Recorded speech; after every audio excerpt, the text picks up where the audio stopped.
Esse vídeo é para você que tem dívidas e não sabe por onde começar. Então, eu vou trazer aqui ferramentas e alguns slides para te dar um passo a passo em como você mapear, identificar suas dívidas, o que identificar nas suas dívidas, o que olhar para que você consiga sair delas. Então, para que você consiga se organizar financeiramente para poder se livrar dessas dívidas. Então, o primeiro passo, trazendo aqui no slide, é mapear as suas dívidas. Então, eu preciso saber aonde eu devo, qual banco, se é um financiamento, se é um financiamento imobiliário, financiamento de veículo, se é um crédito pessoal, se é um consignado, né? Você precisa também entender a sua capacidade de pagamento. Então, se você ganha R$ 2.000, gasta R$ 2.000, mesmo que você mapeie as dívidas, identifique, saiba onde que elas estão, você não vai conseguir pagar. Então, isso volta tudo lá no início também, onde tem uma organização financeira, conseguir identificar quanto que você ganha, quanto que você gasta, entender se é possível aumentar os seus ganhos ou diminuir os seus custos, né? Entender se tem vazamento ali, se tem alguma despesa que pode ser reajustada e pesquisar condições de mercado. Então, trazendo uma ferramenta aqui, eu queria compartilhar com vocês essa planilha. Então, essa planilha ela vai te ajudar aqui a você fazer um levantamento aonde estão as suas dívidas, né? Qual o tipo? É um financiamento? É um cartão de crédito? É alguma coisa que você emprestou para sua família ali?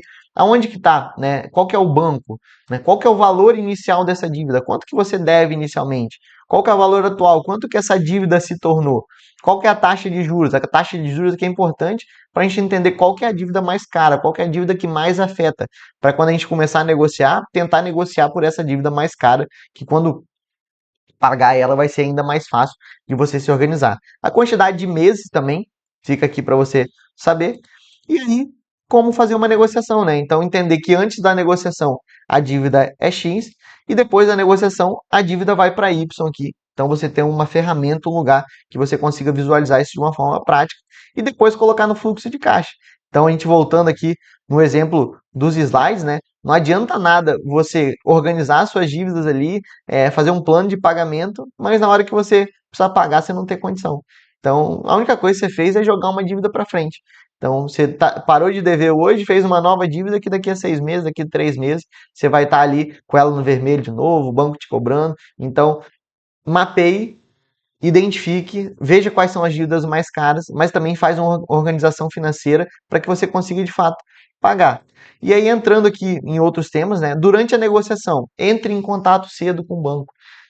Você passou uma necessidade, uma dificuldade ali e não conseguiu pagar. Então, compartilhe isso com o banco. Banco, olha, eu não estou conseguindo pagar e provavelmente daqui a 2 meses essa dívida aí vai ficar em atraso, porque eu perdi o emprego, porque mudou alguma coisa da minha vida, né? Mostre boa fé, mostre que você tem intenção de pagar, né? Imagina assim, o banco tá lá te olhando como um devedor, mas se você liga para ele e fala, banco, ó, infelizmente aconteceu isso, mas eu quero pagar, né? Eu quero dar esse primeiro passo. Solicite opções. Então, banco, me ajuda. O que que você me dá de sugestão? O que que você poderia me propiciar aqui para eu poder conseguir sair dessa dívida? E aí você tenta pagar à vista. Se for possível, normalmente essas dívidas à vista ela tem desconto para você pagar. Mas é aquilo que eu te falei, não adianta nada você negociar e não ter dinheiro para pagar. Apresente contrapropostas. Então não aceita aquela primeira proposta que o banco te deu. Então negocia mais, entende, olha o seu fluxo de caixa ali, que é o que a gente trouxe na planilha, né? Vê se você vai ter condição de fato de pagar, porque senão você pagou 6 meses aí você atrasou de novo. O que que adiantou? De nada adiantou você ter organizado, você vai ter que fazer uma nova negociação. Compare as opções, identifique, talvez compare com outros bancos, né? Veja se nos outros bancos tem opções mais atrativas. E aí sim, você vai evoluir aqui, né? Por meio de ferramentas também. Então, buscar sites que têm renegociação. Então, Serasa, o Acordo Certo, são sites que você consegue identificar se você tem dívidas já pendentes ali que você possa negociar. Aproveite os multirões, então na cidade sempre tem multirões.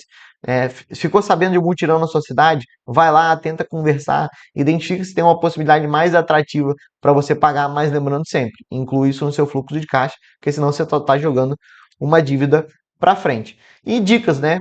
Priorize a dívida mais cara. Então, quando você for fazer o levantamento aqui, você vai utilizar as dívidas aqui, qual que é a taxa de juros, né? Depois da negociação também, e tenta começar por ela, porque essa é a dívida que mais te atrapalha, porque é uma bola de neve que vai crescendo mês a mês, né? Faça acordos realistas de novo. Não adianta nada você fazer um acordo que você não vai dar conta de pagar.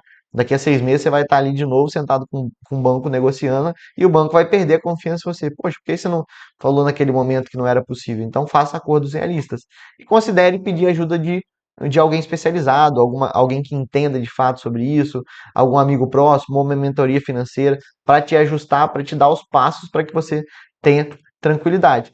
E depois que você saiu das dívidas, né, me livrei das dívidas, ou então fiz um bom plano ali de pagamento dessas dívidas, o que que você pode fazer? Evite novas dívidas. Então, é, vai adquirir um bem ou vai realizar um sonho, tenta se organizar financeiramente, juntar um dinheiro para poder fazer essa viagem, para poder pagar, né? Tem uma boa reserva de emergência, que muitas vezes das dívidas elas acontecem porque foi uma emergência e a gente não estava preparado, e tenha sempre um bom planejamento financeiro.